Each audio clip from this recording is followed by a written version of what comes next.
All right. And people will probably be joining us as we go here, but good afternoon, everybody. Welcome to the Sport Calgary's webinar in partnership with the Canadian Sports Institute of Alberta. So today's title presentation is Supporting Mental Wellness in Sport, Building Your Toolbox. My name is Tanis Ursulak, and I'm the Manager of External Affairs at Sport Calgary. And before I introduce our guest speaker, I'd like to go over a few housekeeping items. So everybody is aware that this session is being recorded and will be made available for viewing after the webinar. We will also post the recording on our website under News and Media, or you can request a copy via email. I have put my email just in the chat, so you can see it there. Participants can also enable their automatic captions for your view. So you would just go to the bottom on the menu and then see where it says captions, and then you can add that in. Everyone will be muted by default for the duration of the presentation, except for our speaker, of course, but you are welcome to keep your camera on. Please use the chat for any technical support, general comments, questions, and keep in mind that all messages in the chat are visible for everyone. And for a safe space to ask questions, you can also send a direct chat to myself, and I can read your question with no name attached. If you're having any issues, feel free to reach out. My email is, again, as I said, in the chat, and then I'll do my best to assist you just on the side. And the Q&A will be the last 15 minutes at the end of the presentation. And during the presentation, you can use the chat to post your questions, and we will address them at the end of the presentation. So I will now introduce our presenter from the Canadian Sport Institute of Alberta. We're excited to welcome Claire Fuster, a highly respected mental health and mental performance consultant with over 25 years of experience working with high-performance athletes and teams. Claire is both a certified Canadian counselor and a certified mental performance consultant, and she currently leads mental health initiatives at the Canadian Sport Institute, Alberta.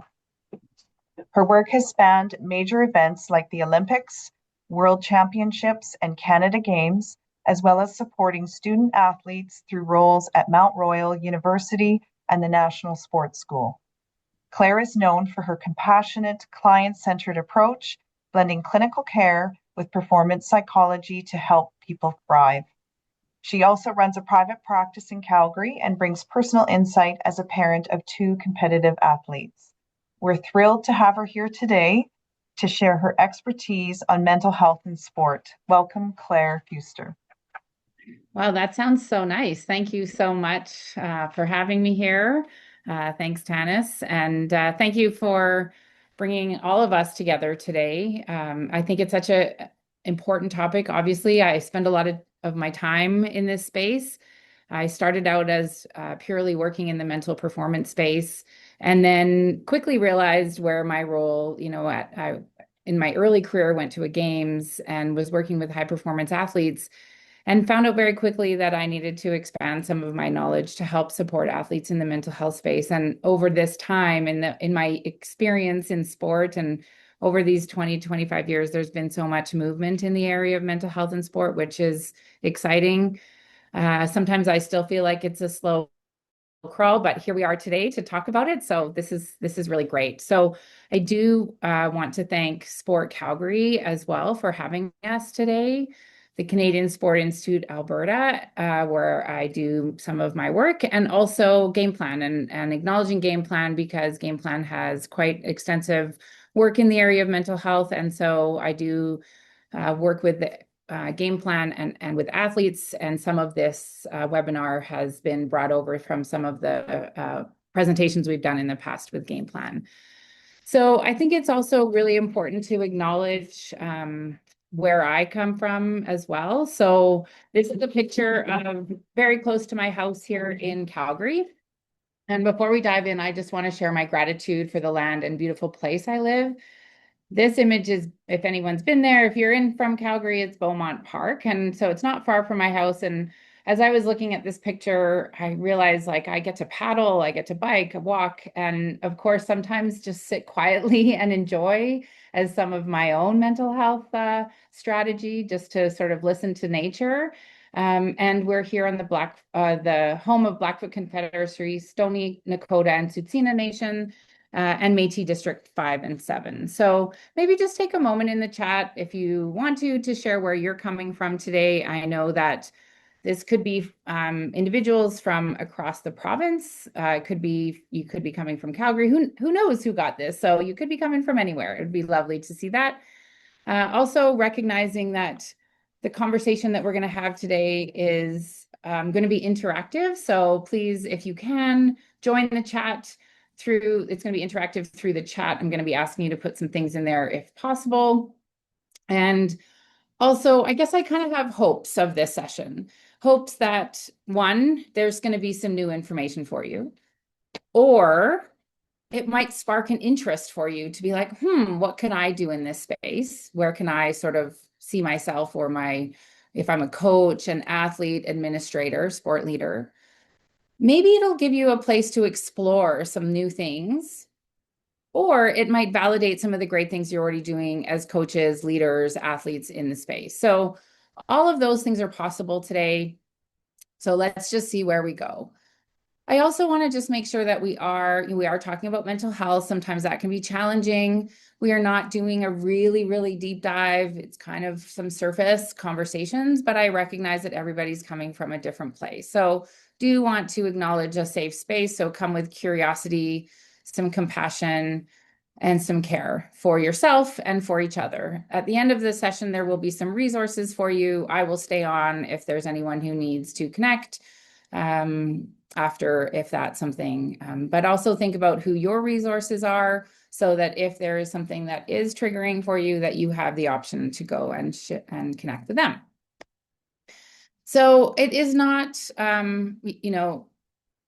it is overdue that we're, really getting to that place of mental health, but we have seen over the years athletes at high performance sport really checking in on their mental health and sharing it with the world. And I just put up a few clips here of different sports, different organizations, different people who are all standing up for mental health and saying mental health matters. And we notice in sport that there can be some real challenges to that. There can be some challenges for people to speak up. If anybody knows some of this, the story, Simone Biles, she got some real horrible messages when she decided to stand up for her mental health. And this idea that athletes need to be stronger than the rest of us, stronger and superhuman and superheroes. And I think it's really important, and where you'll see me come from, is all of these individuals are humans first. We all start as humans, and we all experience the world in different ways, and our sport in different ways, our life. We come from different cultures, different backgrounds, different beliefs. And to acknowledge that we really need to think about the human side. So kind of before I dive into my presentation, this is where it starts to get interactive. So we're going to use the chat here. What are some words that come to mind when you think of mental health and sport? So we can either just stick to mental health, add the connection of sport in there. So I'm just going to pause for a minute until get some of those in the chat and see what kinds of things come up in this little moment of interaction. So see what we can get in there. What kinds of words come to mind? And if you want to come off mute, feel free.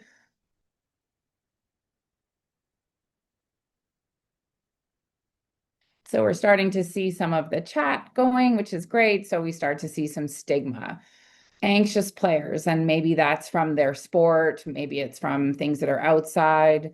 There's some language that I just saw, this idea of suck it up kind of language that happens in sport. Sometimes even the word challenge might be, and mental health and sport is challenging. So that's something to think about as well. And I think that there's some challenges with coaches and leaders to try to navigate supporting mental health and knowing when to refer and some of that. So I think that that's part of it as well. The weakness that comes up, that language that I still hear often in my private practice or with athletes and coaches, is if I say anything, I'm weak. huge amounts of pressure to perform. So now we start to think about what some of the sport context to the mental health can be, performance anxiety. So when we take a look at this, we also see that there's some strength as well. There's some real challenge that happens in sport. And sport can be really great, and I'll address that a little bit later. So when we think about mental health in sport, there are two different pieces that I want to acknowledge. There are individuals' mental health inside sport and outside of sport. So sport has an impact on their well-being, and you as individuals here, whether you're an athlete, a coach, or a sport leader, can really possibly have some positive impact on their well-being in the sport environment. Oh, here we go. Okay, so let's just do a little bit of languaging around mental health. So everyone has mental health. And I think that there's this misnomer sometimes where we think about mental health as like only the negative, but actually mental health is the symptoms of positive feelings and positive functioning in life. So when we think about this, there's the psychological side of things, there's the social well-being and emotional well-being. So this is generally when there's this positive affect, mostly satisfaction in life.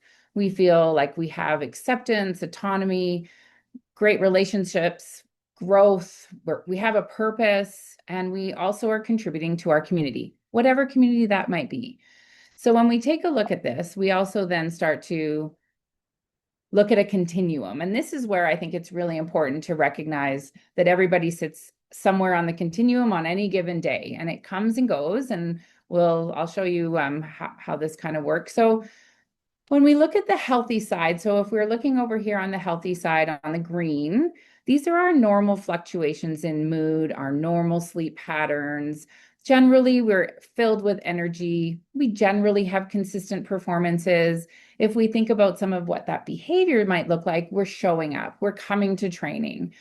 We also took a look at normal social activity. And the reason that we use the word normal in here, excuse me, is because everybody is different. So let's take social activity. I might be the person who really only needs a few people in my life to feel really socially satisfied. And when I get around a lot of people often, that might be really hard on me. And so that my normal social activity is fairly small groups of people. So it might look like I'm avoiding or withdrawing when I'm only with small groups of people, but that's my norm. So someone might be really in the social activity space where they have a lot of people that they like to see and like a lot of social activity. So when we move down the continuum, they're moving away from their norm would be not engaging with those people, not going out constantly saying no. So we really need to look at everybody is different in any of these. And then when we move down the continuum, we start to think about reacting. So there's more challenges with our mood, maybe more worrying, more trouble sleeping. We notice changes in maybe our fueling that we're doing. We're maybe not engaging. Maybe there's even we're not showing up to training. And again, we're thinking about the sport context here. When we're moving into the injured, it's maybe more pervasive. We might have physiological symptoms. We're not showing up. We're not going out. And there might be some other things that we notice within ourselves. And I'm just sort of thinking about like moving back and forth between if we have athletes in our room as well as coaches. This can happen with anybody, obviously, and just sort of think about what that looks like, sounds like, and feels like, either what you've noticed in your spaces or for yourself. And then, of course, we get down to the red where we're really in maybe, really struggling mode. And red might be for some people as far as getting into insomnia, not sleeping at all, moving away from daily activity, can't manage their daily activity, real isolation, massive feelings of anxiety, depression, and not being able to manage any of that. And so when we notice what happens here we can do a traffic light system, green, yellow, red. So if we kind of make it simple, is like, okay, when I'm in my comfort zone, what's happening for me? What does that look like, sound like, and feel like? When in my challenge zone, what is happening with me? And when I'm in my red struggling zone, what is happening with me? And we can also think about that maybe with athletes that we work with is like when they're in their norm, when they're kind of coming with energy, when they're showing up, when they're contributing as teammates, they might be in their comfort zone. And then when we see some changes to that, that's maybe when we can check in. So, and I'm going to kind of go back and forth here today with some strategies within the initial part of our conversation, and then I'll share some strategies that you can put into place in your environments. But this is something that I often use with athletes and coaches. If we have great relationships, I might be working with an athlete and I'm like, okay, so let's get your colors. And I had one athlete that was like they were lemon lime, or there was like lime, lemon lime. They would create colors with uh, yeah, I think it was Mandarin was one of our colors. And so they would, go up to a coach and the coach would be like, okay, where are you at today? What color are you? And the coach could then use that as information but they didn't need to ask anymore. The coach didn't need to say why, what's happening. And I think there's that kind of conversation around support versus, are you their psychologist or counselor? No, but you're recognizing that they may not have the best ability to show up every day if something is if they're struggling with something. And that's just you saying, I see you.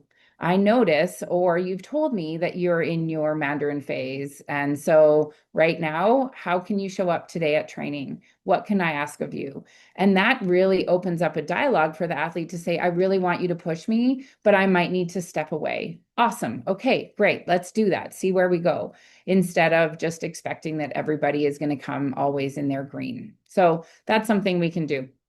And of course, depending on the age group that you're working with, or you could have these different kinds of check-ins. You can use pictures, you can use emojis, the traffic light. You could put something on the board like outside the dressing room one day just to be like, okay, everybody take a sticker and put your sticker wherever you feel like you are. And for example, if you're working with like grade 12 students who are in exam mode, maybe that would be a time to recognize like, hey, it's exam time right now. We have diplomas going on. So I want to just sort of see where everybody's at. And if we have half of our team is closer to the yellow or red or like somewhere in there, maybe we need to adapt or acknowledge what's happening in our training session so that we can recognize that it's not going to necessarily be the hardest training session. Maybe we're going to have a little bit more fun. We can just adapt some things so that we aren't pushing them more into that yellow or darker red or darker orange zone. So you can see there's a few different ways that we can use this model without it being so wordy, but also acknowledging that everyone's going to experience this at different times. So at the high performance space, there's some really great work that has been done. The gold medal profile by Natalie Duran Bush, colleague of mine, and various other colleagues that recognized if we aren't, and you can see this model here on the outside, we have mental health. And that's some of the foundational areas that we want to work on to make sure that we have athletes and not just athletes, but also the entire community. We're really working with athletes, coaches, staff, everybody. If we have, their well-being taken care of, the performance is going to be easier. We also recognize that there are individuals who can be really struggling with their well-being and still perform. You've probably all seen that. And we want to say, imagine if they were well, what they could do. And so that's where we want to think about how can we help support their well-being and their performance. And you hear me say, and performance. So really recognizing that both of those are crucial in the sport context. Sport is about performance. However, if we're not really taking care of the human, then that could get trickier. And what you'll see here is, I suppose, as I said at the beginning, maybe some of these slides or some of the dipping in that I'm going will, create an idea for you to explore something a little bit more if we're not going into it as much in detail. And feel free if you have any questions for certain topics afterwards. So I think it's going to be, sorry, I'm just checking in. Yeah. Okay. So where I want to go here is we've talked about mental health, and I want to touch on mental illness. And there's a really great model by Keys that I'll show here in just a minute, where there's an intersection of mental health and mental illness, but they're not on the same continuum. And I think this model is really valuable for many of us because we have over time thought that just mental illness was on the same continuum. We can fluctuate regularly with our mental health depending on situational things that are going on, but usually we move in and out of that time. A mental illness is something that happens for longer periods of time. There's prolonged changes, and it has real impacts on the ability for an individual to have positive affect, to execute daily life, to maintain healthy relationships, to manage their community and feel a contribution to the community. So that's where we see isolation. That's where we see significant moods.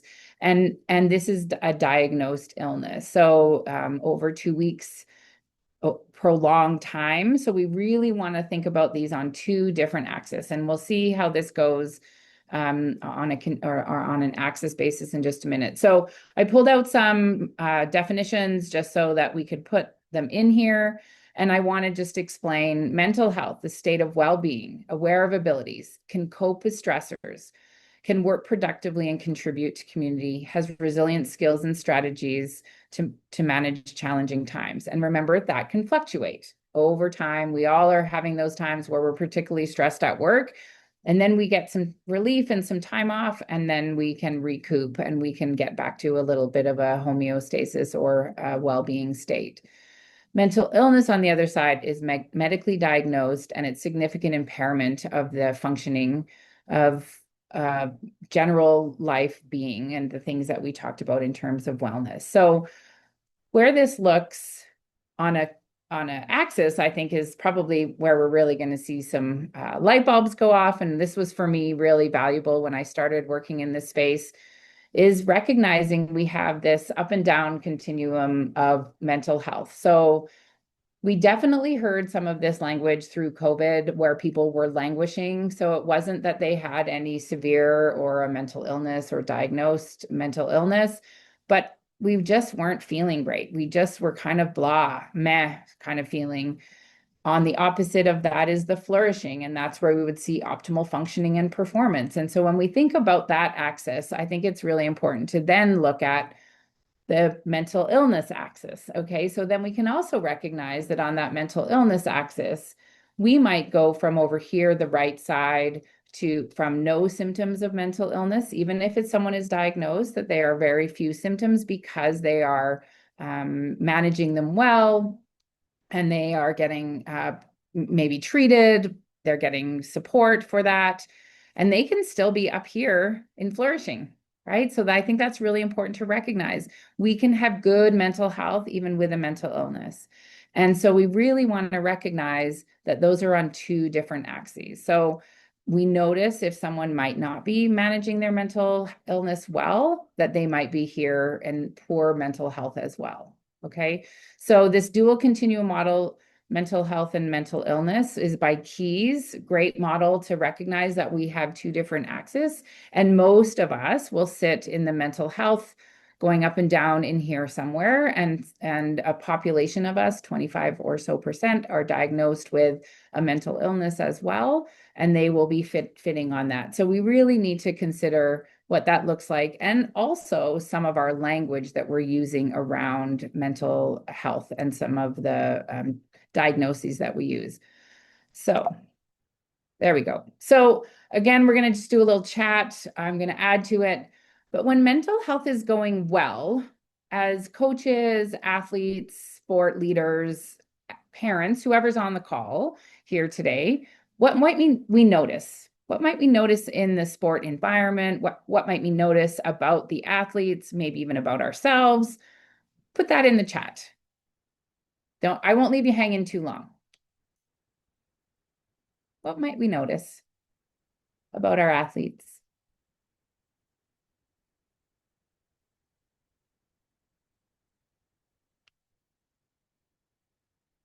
Great.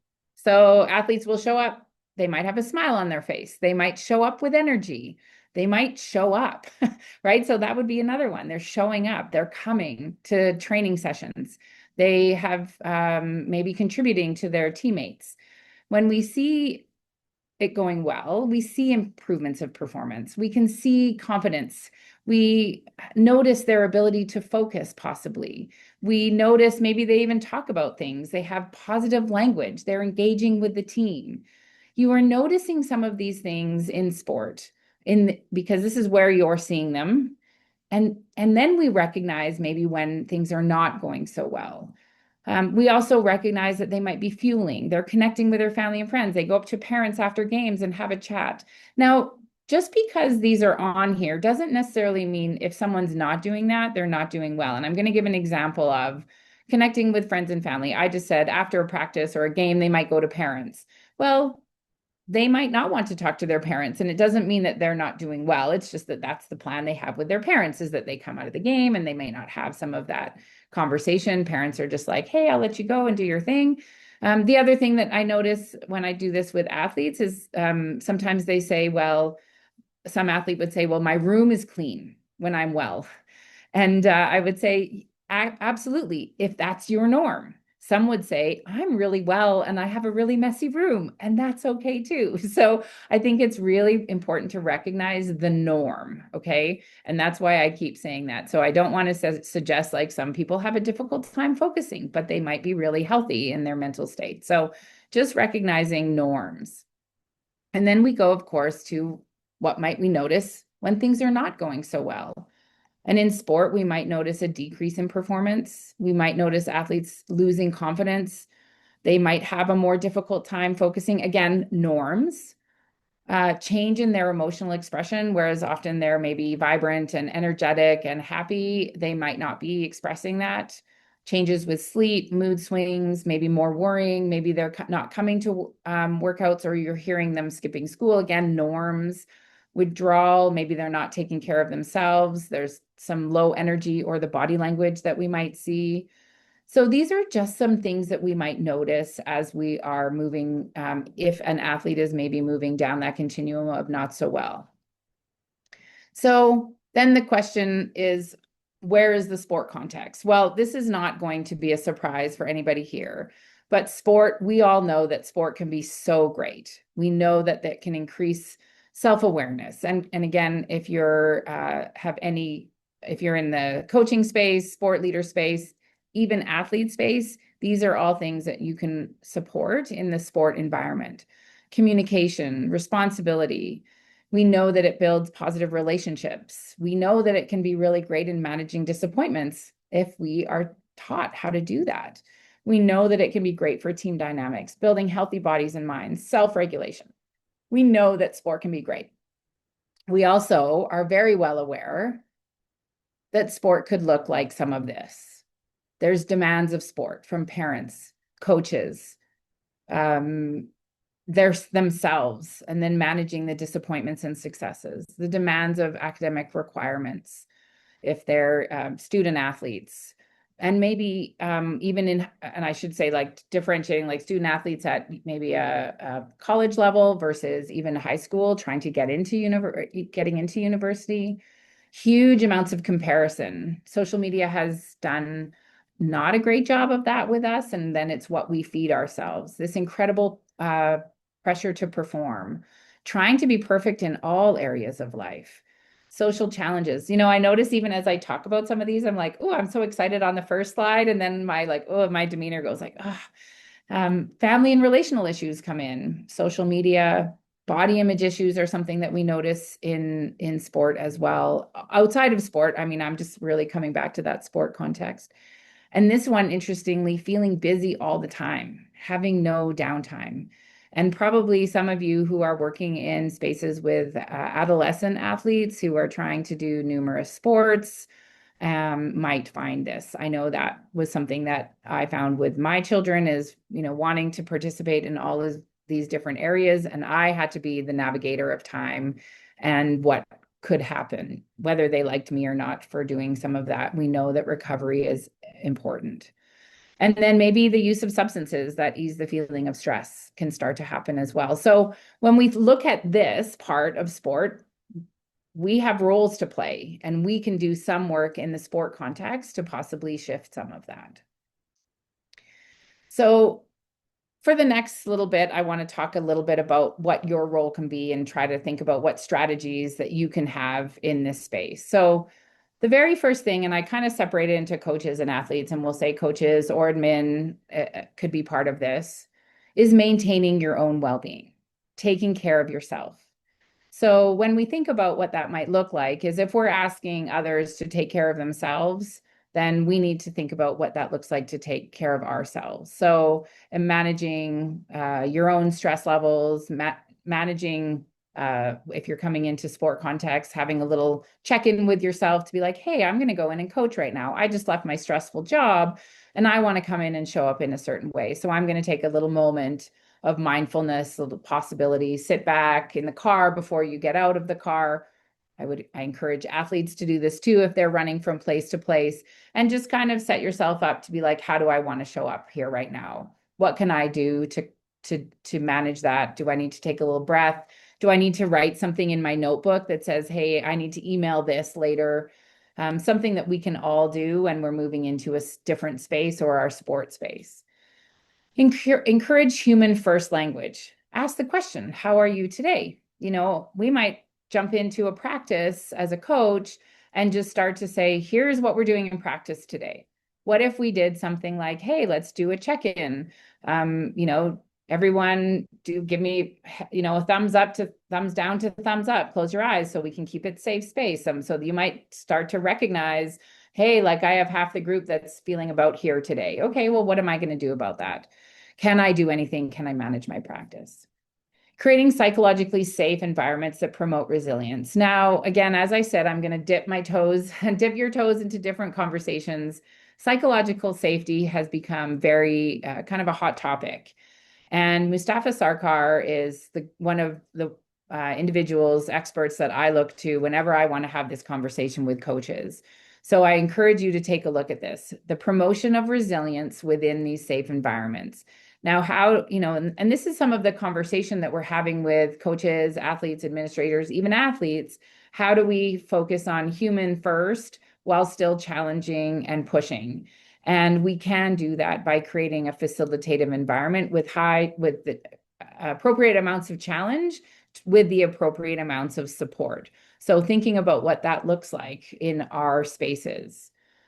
Recognize stress at different times, I suppose say, like, there might be diplomas, tryout season. Think about what's happening in individuals' lives in your sport that might impact stress.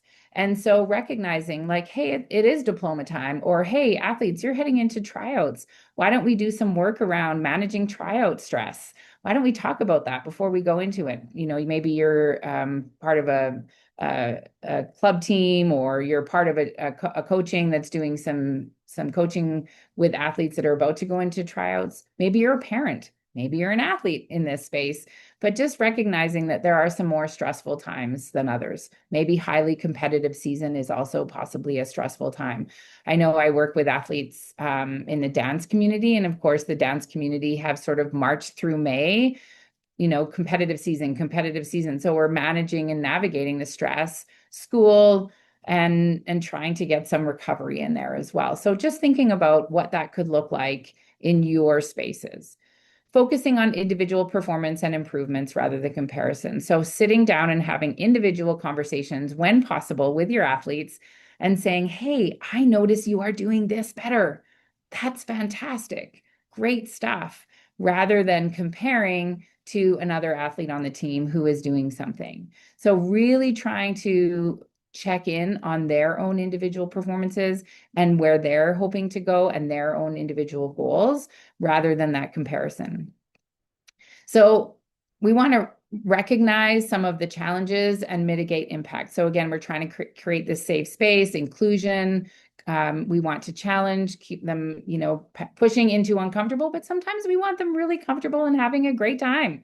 Remember that sport is about having a great time. So really trying to mitigate the impacts of some of those challenges based on some of the exercises that you can do in here.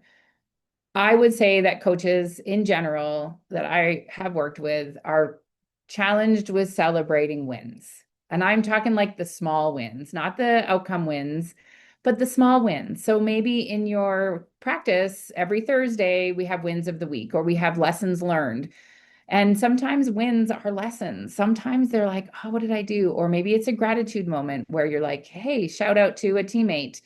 Celebrating some of that can go a very long way. And that's where we come into I can challenge and I can support.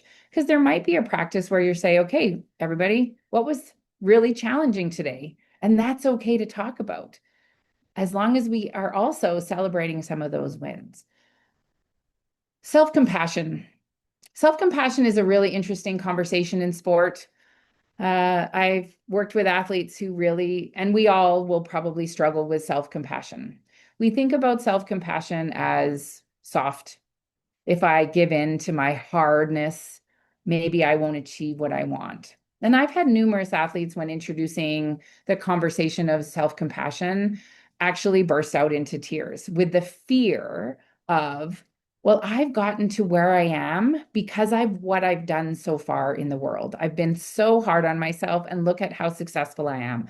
I'm so afraid to not do that. And so we have to sort of like gently find their way to have this fierce, like we can be really fierce and we can give ourselves some kindness. And I think it's really interesting work to try to help athletes find both of those spaces so that they can really thrive and they are not constantly always hard. The greatest question I would ask an athlete is, would you say what you say to yourself to a friend or a teammate? And the answer is almost always not a chance. I couldn't even imagine doing that. And so then we say, well, why do you think your brain deserves that? Why do you think your body deserves that? So interesting dialogue and maybe something to think about, just like a really simple way of saying, like, hey, how do we have some kindness to ourselves, but how can we really fierce? When are those spaces important? Some more things that we can do in that space. And I'm going to pause here for a minute, because if we have coaches in the room, maybe even sport administrators, all of this work takes time. And it might feel like it takes time away from training.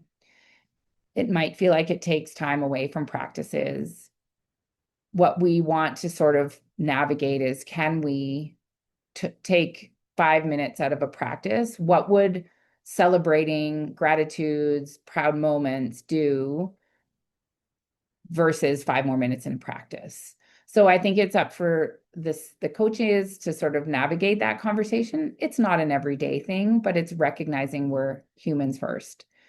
We want to encourage productive, healthy language. So maybe you could put a whiteboard outside the dressing room or inside the dressing room before they go on the floor, court, field, wherever that is. How do you want to feel today when you're going out there? What words describe how you feel when you're your strongest? Get them to write them up there. And then you use those words in your coaching that day. So now you're incorporating their language into your language and they feel empowered by it. And it might even shift the language that you use in your training session or your coaching. Athletes, if you're listening to this, you can do this by yourself before going into a training session. How do I want to feel when I'm on the floor, ice, field, court, wherever you are? Use those words in your training session. Write them on your stick, write them on your hand before you go onto the court. Imagine what it feels like. So now we're starting to use some of this in the sport context as well. Provide an opportunity to engage in mindfulness, maybe deep breathing. So what we're starting to bring in and what you're noticing, some of these, there's an intersection between mental performance and mental health. In the sport context and space, you can start to promote strategies for athletes yourselves that will enhance performance, but also mitigate mental health challenges. And I think that's super important to recognize. So we can have mental performance strategies that help and mental health strategies that work together on mental performance. So when we're looking at this, we want to think about, well, if I encourage my athletes to do some deep breathing right in a training session, we take a mindful minute, or maybe that's after training, or after we've done a little debrief, what am I teaching them? I'm not just teaching them that all that's important in sport is our technical and tactical and physical. We also need to take care of ourselves and our well-being. I would encourage you to take time to have non-sport related activities together, especially in nature. So that maybe that's volunteering. That could be partner time, switching up, partners so they're not with their same teammates all the time, and doing some of this activity and asking them, how are they feeling when they're in nature? Most of them will probably describe relaxed. If you don't get their phone, some of them might feel stressed because they don't have their phones with them. So just sort of checking into and asking them and using some of the language that helps them know that all of this language is fine. And we can also create some of these spaces by encouraging language. And what I mean by language is avoiding words like crazy, insane, some mental health language that is often used in the sport context. Like that was such an insane thing that someone did. And it's a bit tricky. Young people, I have kids, and they would be like, but mom, how else are we just supposed to describe it? Well, let's find ways to describe it. That was extraordinary. Wow, did you see what that person did? And just really thinking about the language that we're using. And earlier, someone put up, just suck it up. Maybe we need to ask questions of like, why do you feel like you need to suck this up? What's happening? Hey, no, we don't. How do we encourage you to find your body and recognize what's going on with it? And then ask the appropriate people for help. So, what you notice here, it's not your role to be the counselor. It is not your role to be the person that the athlete comes to. As you know, in the sport community, we have the rule of two as well. So if anyone is coming to you with a mental health challenge that you think you need to move on to somebody else, it's okay for you to set boundaries and say, hey, this is I don't think this is something that I can really help you with. Who should we get? And I'll give you the resources at the end of this. Maybe it's the kids help phone. Maybe it's, can we engage one of your parents with this conversation? I think that we'll need more resources because you are not necessarily set up to do this. And I know it's important for coaches to be able to set those boundaries up with athletes. Okay, so now a little chat with I put athletes, and as I was doing this, I'm like, well, this is kind of for everybody, but let's also recognize athletes in the room. Some of the things that you can do to create a positive mental health space for yourself and maybe your teammates is encourage check-in. How am I doing? What kind of awareness am I feeling? Is my heart racing? What am I noticing? Am I feeling like I'm the person who, after even hearing this, is like trying to manage perfectionism in sport, in life, in school? Positive social connections, really engaging with people who fuel you, who give you energy, creating safe spaces for teammates. I think this is really, really important at the adolescent level, is that we have leaders who are shutting down activities that are not safe for our teammates. And if we are noticing that with coaches, coaches noticing that behavior too, we want to encourage this safe space for athletes to come. Sports should be a place where people can come and be themselves. We can also navigate, challenging situations with athletes so that we can help them work through possible challenging scenarios, but really trying to create that safe space. You have roles to play in that. Maybe there's time when athletes need to slow down and take a deep breath. Coaches, it's okay for you to do that too. Maybe you're getting heated in the middle of a game and you want to model how to have energy management, and maybe you're elevated already because stress is on the outside of life. Again, how do I want to show up? What kinds of things do I need? What are my strategies so that I am managing my own well-being? Focusing on positive aspects, gratitudes, choosing optimism, we can do that. Now, I'm often careful with our language in our society these days, where we have all these beautiful t-shirts that are like positive vibes only, only smiling, happy only. And I think we need to be really careful because that's not life. So we need to recognize that we will have ups and downs. It's how we navigate those ups and downs and our skills that we've built to navigate those ups and downs, instead of trying to suggest that you always have to have a positive mindset. You always have to be positive. You always have to show up with this space. I think that conversation suggests that people can't have difficult days or difficult emotions that they manage. We all have them. So that's the sort of space that I want you to think about in terms of that safe space. Organization and time management is certainly something that can help us with our mental health. This kindness and compassion to self and others. Perspective taking, prepare for challenging times. Like, hey, this might be a hard time. What am I going to do? Perspective taking, we know that there can be some value in thinking about, okay, I've done other hard things and I did okay. And that's great for me. So let's also think about some of those. If you're not doing well, asking for help. Now, athletes, this is again for everybody. Who do we go to for that help is going to be really important. There's something we do that we won't have time here to do, but we do it, and it's called an individual mental health action plan. And if you think about either your own sport, you as a coach, some of your athletes, you might recognize that most of us have a physiotherapist that we go to if we're injured, or maybe we have athletic therapists on the team. If we're not feeling well physically, we would maybe go to our physician, we might go to massage, chiro, whoever our physical well-being people are. Most of us don't have that mental health well-being person. And I would encourage us to think about what that looks like. I would encourage us to think, when I'm in the green, here's where I am. Oop, not sleeping so well. Notice I'm not feeling so well. Notice I'm not saying yes to social gatherings. What's going on? What are my own resources? Is it time to ask for help? Or do I have my own internal resources? Can I take action? Do something nice for someone. So I know teams do this fairly regularly, as volunteerism or acts of kindness when we put ourselves in other people's shoes, or we do things for other people. It sort of gives us some perspective taking. It also makes us feel good. So it is a strategy to manage some of our well-being. And I probably should have had this shining brightly, the last statement here, please, please, please, with fluorescent neon sign, find your value outside of sport performance. And coaches encourage athletes to have value outside of sport performance, because if we only are valuable with our performance, can get tricky and get us into trouble with that constant need to have that, and that constant getting hard on ourselves, which impacts mental health. Now, of course, I kind of focus today on things that can be impactful inside sport. We also know that there are many things going on outside of sport in people's lives, relationships, deaths of family members, or managing high anxiety, high depression.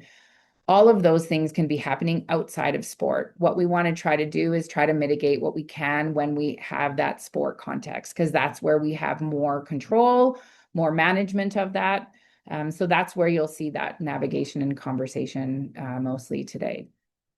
So what I wanted to put up, there are some, of course, there's these resources. Now, of course, Canadian Institute of Sport in CSI Alberta, where I work, we offer some of these sessions in terms of mental health, longer webinars for athletes, coaches.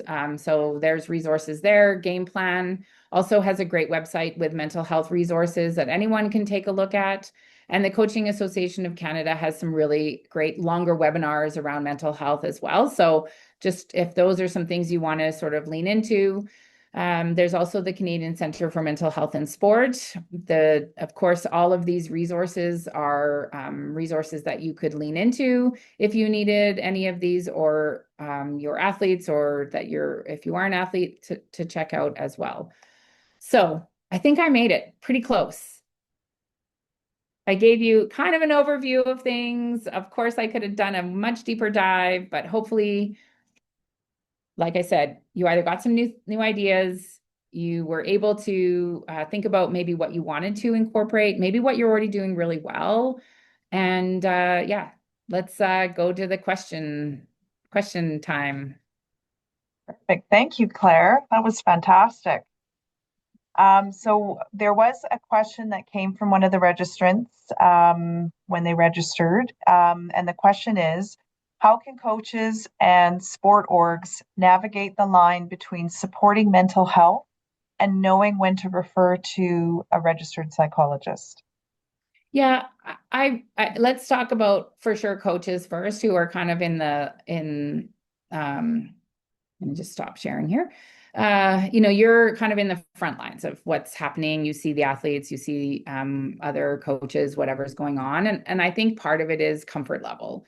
So if it's where your comfort level is along a continuum. However, there is sort of a space where it can end in terms of um, what what you can, aren't able to do in terms of that counseling support. So at any point, I think we need to look at and talk to our group, our athletes, our staff, whoever that is, and say, hey, this is not something I can support you with long term.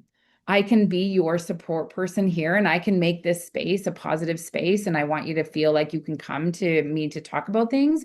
However, I think it's going to be really important that we get you more support. And that is something that I want to encourage coaches and staff to be empowered by, is that you get to make that decision. Um, there are some really great resources, mental health first aid at the national level. We're encouraging any coaches and staff who travel with their teams to get mental health first aid, much like physical first aid or medical first aid.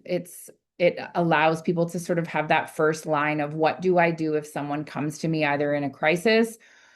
How can I get them to the supports that they need? And I think that's what we need to think about. Do I have the supports, resources? Hey, maybe we could call together. That would be helpful, because I don't know how to support this.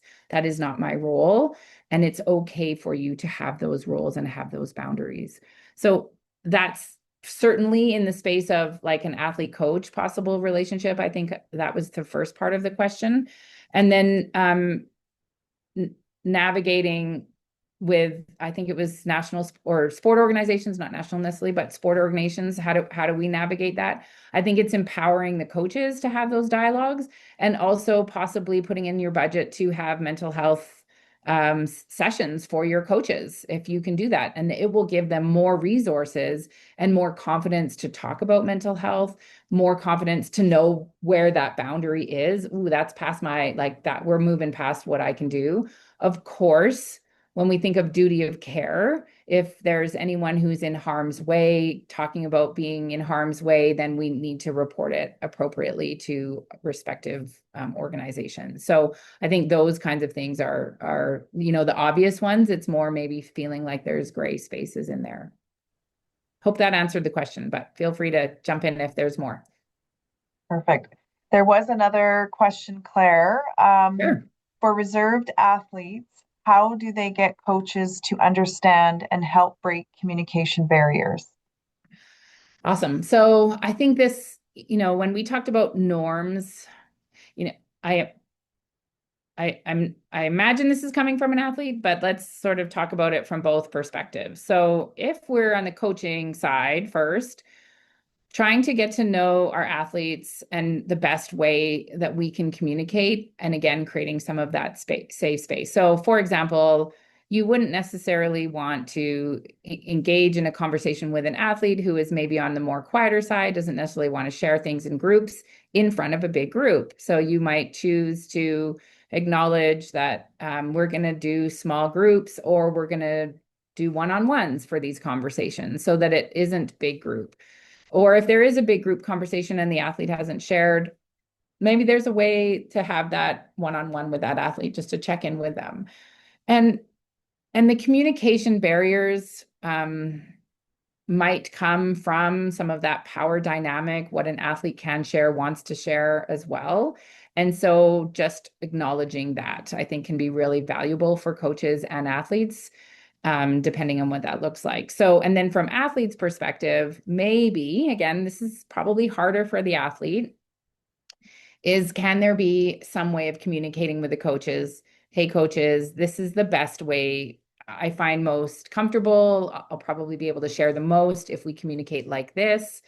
And really being able to try to empower you to have that dialogue with the coaches. So I hope that answers it. It can be very tricky. Communication is often one of the dialogues that happens the most, either in my, individual athletes or even from coaches, is like, there's not enough communication or not appropriate communication. So there's a really great exercise where we can say, hey, and that it would probably be led by the coach to be, hey, here's my expectation in communication. This is my expectation in you in communication. How can we have that dialogue? And then the athlete would do the same. Here's my expectation. This is what you can expect from me.